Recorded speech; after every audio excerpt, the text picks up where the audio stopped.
Head over to Google Trends and check out the shopping trends of this year. See what has been the most popular item and also see what has been the most searched item. In addition to Google Trends, Shopify have also released a forecast of what they believe is going to be the best-selling product. Pinterest critics have released their forecast. It gives you a detailed idea of what is going to be popular next year, including themes, trends, colours and products. Finally, check out Amazon's bestsellers. It's all divided up into categories so you can see which products have sold the best in which category, which will give you a good idea of what products and what categories are going to do well. Okay. So this is a suggestion on how to figure out what to sell by looking at what's sold and looking at trends and current bestsellers. The problem with that is, and I've talked about it in other videos, is it's a product first approach. This sweater was trendy and cool in 2023. It'll probably still be trendy and cool in 2024. So that's the kind of sweater you should sell. The problem is you're trying to find the product and then find people who want to buy it. I think the much better approach is to first figure out who your customers are going to be and what they're interested in, and then figure out what you want to sell based on who the customers are. So if you know you're going to sell to people with affinity for fly fishing, then you figure out what products they want, what products they're currently buying, what they don't like about some of those products, and what you can improve on or curate as products that would be best for them, or whatever it is, and build a product list based on the audience, not just trying to be, oh, silver's in, or red's in, or green's in, or sweaters are in, or sweaters are out, or whatever, and trying to hop on these trends. There's giant companies already aware of these trends, already selling millions of dollars worth of these goods. And you as an independent seller trying to Me Too these products, you're going to have a very hard time. They can sell them for less than you can even buy them for. And they have huge ad campaigns and huge ads budgets that you can't compete with. So what you would be better off doing is not trying to be what's trendy and cool, but trying to figure out a niche category that you can sell into where you understand the customer first, and then figure out from there, by knowing who the customer is that you're going after, what they would be interested in, and then figuring out where you can source those products, and not only source them, but how you can potentially improve them, make them a little better, make them more attractive to your customers that you already know what they're looking for and want, and build it from the customer side, not the product side. I think it's very difficult to jump onto popular trends and try to get a little tiny slice of that market profitably. It's much better to build your own audience and sell to them. Then you've got the control, you know what they want. You're selling them stuff they've already told you they're interested in, and you're not competing with those giant brands. You've built a relationship with your customers that ensures that you're going to get their money. They're going to buy from you because they trust you, they know you, and you know them. That, to me, is the right way to build an e-commerce business, not by checking Google Trends. If you're an e-commerce business owner and you're stuck at $1 million, there are a few things that are stopping you from going to 10, 20, 30 million. I think the biggest thing is marketing. You don't know how to market your business. You don't know how to get customers at scale profitably. One thing that we did for my company is we figured out how to run paid ads and how to make a lot of money acquiring customers. Most e-commerce businesses, they think that figuring out how to create upsells and create all the back-end offers, and don't get me wrong, that is great. But if you can't acquire customers profitably on the front end, you're going to have a really tough time scaling from 1 million to 10 million.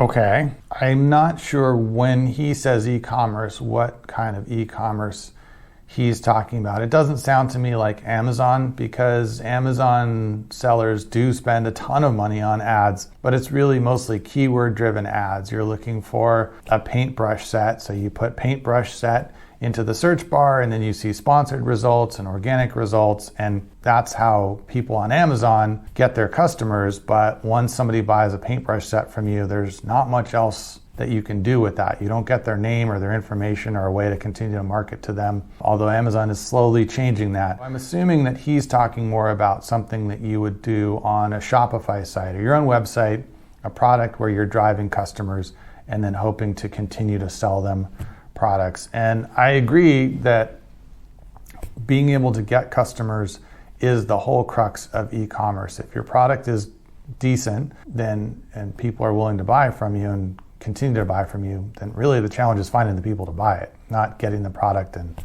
getting it shipped to them. That's just mechanics. The way I think people are really successful with this is less the paid ads, although if you can figure out a way to profitably acquire customers for less than it costs you to sell to them, then you've got a great business. But really the trick is figuring out a customer base that becomes your community, that you have something in common with, that you can build some affiliation with, a brand identity with, and then you're not spending so much on paid ads. You've already got their attention, you've already got their interest, and they're waiting to hear from you about what you're doing next because you're offering value. Maybe you're offering free courses, or you're offering educational material, or I don't know, some reason for them to connect with you even when they're not just buying a product from you. And then when there is the opportunity to buy a product that is in line with what you're already talking about, then they're willing and ready to buy from you. They're not shopping around and they're not shopping price. An example that comes to mind is one of the channels on YouTube that my daughter watches, Moira Elizabeth. She does arts and crafts kind of stuff, and she sells products that goes with it, paint sets and coloring books and things like that. And of course, my daughter doesn't want any coloring book, doesn't want any paint set. She wants the one that Moira Elizabeth makes, which is brilliant from her standpoint. She's got millions of subscribers who want to buy her products. And every time she comes out with a new product, there's millions of people right there waiting to be interested customers of hers, and they go right to that. They're not looking for a paintbrush set. They're looking for Moira Elizabeth's paintbrush set. So to me, if you're in the e-commerce business, or you're in any business, that's the best way to do it. Have your own dedicated pool of customers waiting to hear from you and interested in buying from you. But she does lots of videos where she doesn't sell anything, and she spends a lot of time and money making quality videos. So she's putting the time in, building her brand, building her audience, and then the e-commerce just follows from there. To me, that's a great way to be in the e-commerce world, and it's less about, just buying ads around keywords. One. And this one is going to make you a lot of money, so let's get into it. So if we head on over to Amazon, this journal is selling for around $15, and it has been sold over 6,000 times in the past month. So if we do the math, that is about how much this person has made. This person has made tens of thousands of dollars by selling a blank journal. So let me show you how to do it. You're going to head on over to Canva and create a free account. Next, you're going to search for journal templates and scroll down until you find one that you like. I would recommend changing a couple things on this so that you're not just copying and pasting exactly as it is. Now you're going to add in some pages. I would recommend adding between 100 and 200 pages. Once your journal is completed, you're going to head on over here and you're going to click download. And we want to print as with crops and bleeds and flatten, and click download. Now head on over to Amazon KDB, and they are going to publish, print, and ship the book for you. It will probably take 3 to 10 days for it to get approved and go live on Amazon.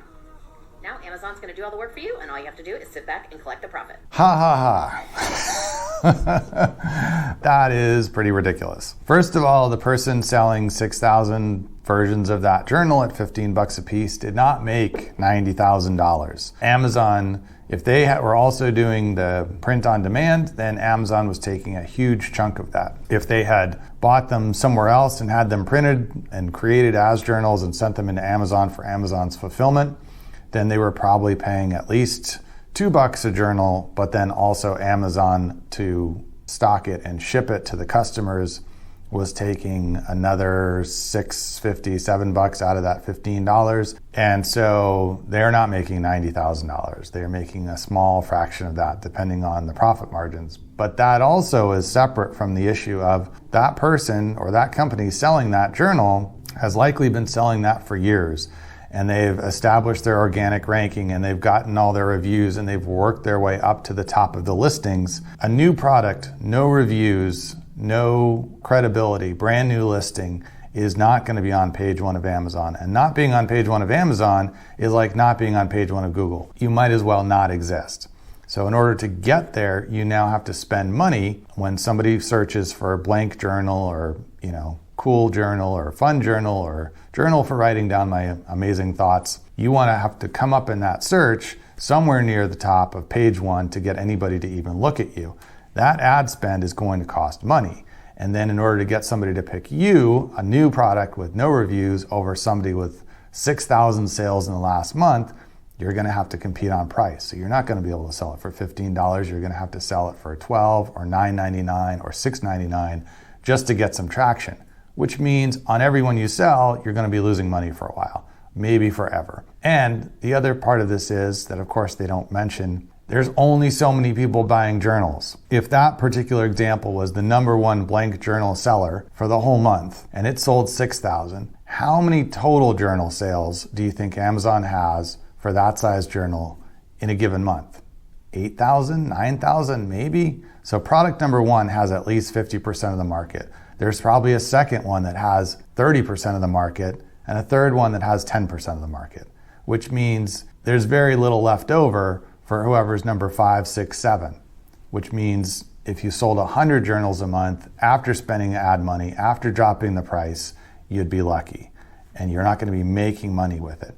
Not to be a downer on this, not to be saying that you can't make money with products on Amazon, but simply copying what someone else is selling and selling a virtually identical product as a brand new seller against someone who's been doing it for a long time and has thousands of sales and thousands of reviews is not as easy as this 90-second Instagram tutorial makes it sound. I turned $0 into over $2 million by selling one single product. And here's exactly how you can steal my winning product research process.